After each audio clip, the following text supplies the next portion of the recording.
18 juin 1936. Au Maroc espagnol, puis dans la péninsule ibérique, éclate un soulèvement militaire d'une ampleur considérable. Après 3 jours de combat, le gouvernement est maître de la situation à Madrid, en Catalogne, à Valence, à Bilbao. Le général Franco triomphe à Séville, le général Mola à Burgos et en Navarre.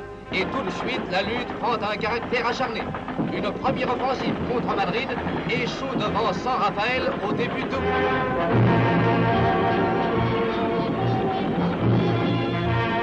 Mais le 14 août, Badajoz est occupé. Queipo de Llano et Mola font leur jonction. Le 4 septembre, après de violents combats, les carlistes de l'armée de Mola s'emparent d'Irún.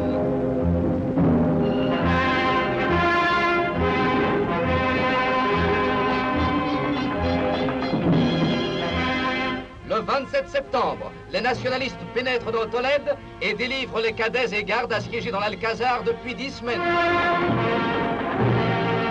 Le 30 octobre, les troupes du général Franco parviennent aux portes de Madrid, mais tous leurs assauts échouent devant la résistance des miliciens gouvernementaux.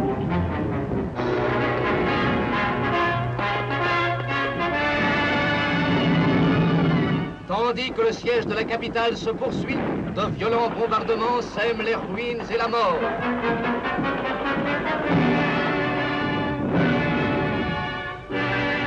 Avec le printemps, les grandes offensives recommencent.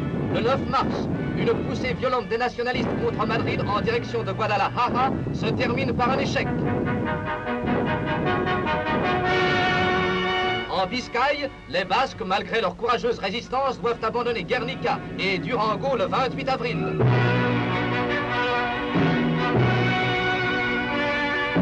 Les nationalistes pénètrent dans Bilbao le 19 juin. Le 13 juillet, les gouvernementaux lancent à leur tour une offensive sur le front de Madrid. Et la guerre continue.